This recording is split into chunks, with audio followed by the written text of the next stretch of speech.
Today, people for and against a couple of new gun law proposals spoke out in Augusta. Good evening, everyone. I'm Amanda Hill. And I'm Brian Yacono. One of those bills would permanently take forfeited or abandoned firearms out of circulation. That would be good news for police departments, since more than 70% of deadly force encounters involving police in Maine are with a person with a firearm. A second bill is meant as a suicide prevention measure, allowing people to voluntarily limit their own access to guns. News Center Maine's Sam Olson joining us live outside the Capitol with those details. Hi, Sam.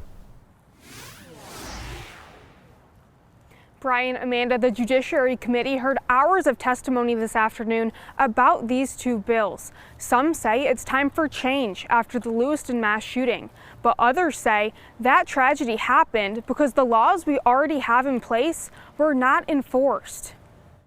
Think of people in churches and synagogues and bowling alleys and schools like Sandy Hook.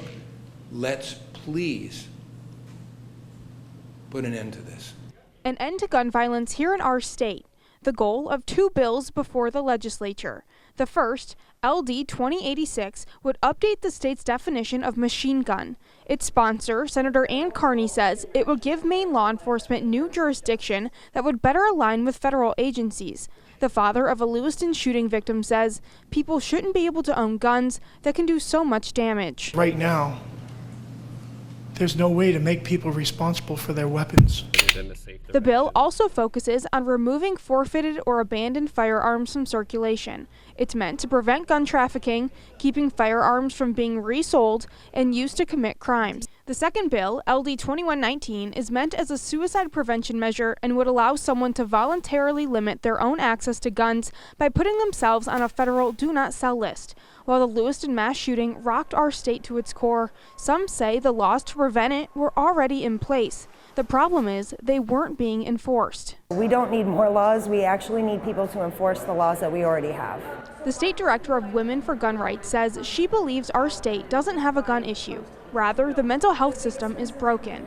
She says while this bill could help people in danger of a mental health crisis waive their rights to have guns, it could also prevent some gun owners from seeking mental help. Others say the bill's vague wording could hinder gun owners from ever getting their guns back. There is no clear path for restoration of rights.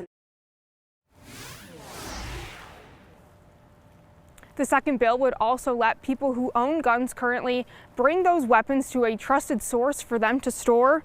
Some in opposition say they believe instead of enacting new gun laws, they should focus on the ones already in place. In Augusta, Sam Olson, News Center, Maine. All right, Sam, thank you.